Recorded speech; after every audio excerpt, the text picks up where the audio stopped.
We turn our attention to Somalia, where reports have surfaced revealing al-Shabaab's commanders' extortion syndicates targeting households and businesses under the guise of Islamic religious obligation to finance their acquisition of assets in foreign countries and upkeep for their families in the diaspora.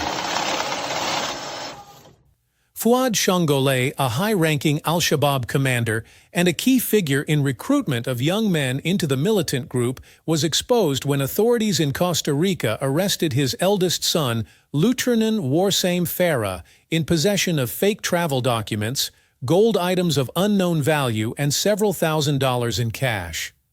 Farah, who was arrested alongside his bodyguard for illegal entry into Costa Rica from neighboring Guatemala, had been residing in high-end private residences and hotels under a false identity to avoid detection by authorities. His arrest came after extensive investigations by Interpol, and the FBI uncovered a web of al-Shabaab money laundering syndicate originating from Somalia, East Africa, and spanning all the way to South America. They extort money, livestock, farm produces, everything. They call it zakat. They call it contribution to the jihad. They call it tax. They call it so. And all the year, every 2-3 months, they collect a huge amount of money from the rural people who are fed up now. The same they do is in the towns and the cities. They collect it wherever there is an exchange of money in the hands. Some buys, someone sells. So there is an exchange where they take money. They are in the public notary, and they are in many other places, in the markets. They terrorize the people, and if you resist, you are dead the next day.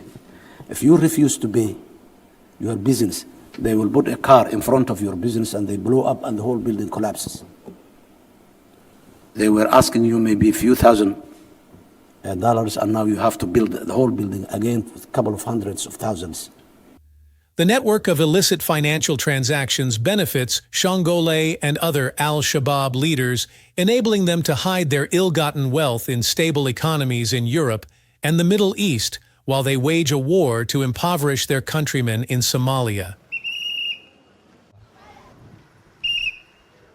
Al-Shabaab has raised its level of violence and intimidation to enforce a crippling taxation system in areas it controls, targeting imports, setup of illegal roadblocks, irrigation, confiscating livestock and agricultural produce. They harass people. They take your livestock and force you to join them.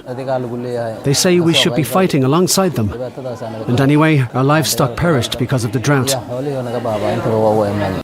This practice is responsible for the endemic poverty experienced in these regions. Somalis battling effects of climate change and recent flooding have to choose between rebuilding their lives and payment of illegal taxes to al-Shabaab lest they are executed. Stay tuned to Global News Agency for further updates on this developing story.